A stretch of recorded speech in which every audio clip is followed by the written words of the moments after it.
থেকে নাগরিক সমাজের প্রতিবাদ মিছিল। সুদীপ্ত আচার্য আমাদের প্রতিনিধি রয়েছেন। সুদীপ্ত, ছবিটা দেখাও। একদমই বাইপাস কিন্তু এখন বৃষ্টি ভেজা বাইপাস মায়েদের দখলে এবং তারা তাদের মেয়ের মৃত্যুর বিচার চাইছে।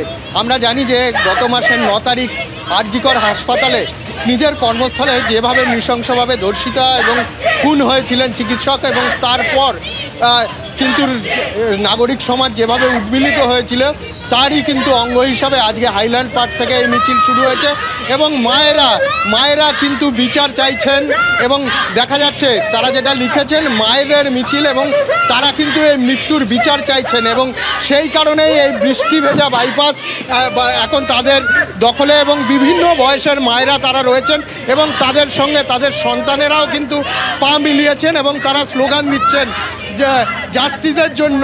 আমরা কথা বলে নেব এখানকার একজন আন্দোলনকারীর সঙ্গে। আপনারা কি দাবি করছেন? আমাদের জাস্টিসটা চাই, আমরা সেটাই ডিমান্ড করছি। আমরা মায়েরা আজকে নিচে এসেছি, আজকে মিছিলে এসেছি আমরা মায়েরা এই জাস্টিসের জন্য, যাতে আমাদের বাচ্চাদের ভবিষ্যৎটা ভালো থাকে।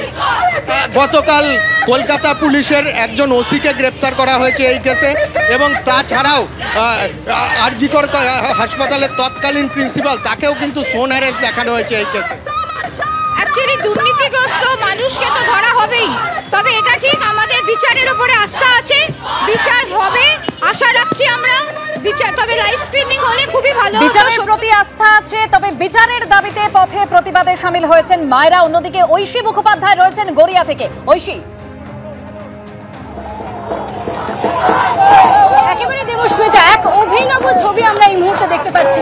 আমার পেছনে দেখতে পাচ্ছি শঙ্খর ধ্বনি, উলুর ধ্বনি, ঢাক কাসর বাজিয়ে এই মুহূর্তে প্রতিবাদী মিছিল সংগঠিত হচ্ছে। তারা গড়িয়া থেকে এই মিছিল শুরু করেছে এবং এই মিছিল রুবি মোড় পর্যন্ত হবে এবং তারই সঙ্গে দেখতে পাচ্ছ ব্যানারে তারা লিখেছেন সাধারণ মানুষ দিচ্ছে ডাক আমার দুর্গা বিচার পাক।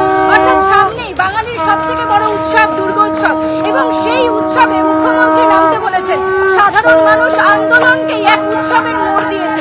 এই মুহূর্তে তারা তাদের স্লোগানে বলছেন যে সাধারণ মানুষ দিচ্ছে ডাক আমার দুর্গা বিচার পাক, বাজছে কাসর বাজছে ঢাক আমার দুর্গা বিচার পাক। অর্থাৎ যে নৃশংস ঘটনা ঘটে গিয়েছে তার বিচারের দাবিতে সাধারণ মানুষ আজকে 35-36 দিন পরেও কিন্তু রাজপথ ছাড়েনি। বৃষ্টি মাথায় করে দুর্যোগকে কার্যত বুড়া আঙুল দেখিয়ে এই মুহূর্তে দেখতে পাচ্ছি সাধারণ মানুষ প্রতিবাদে নেমেছে।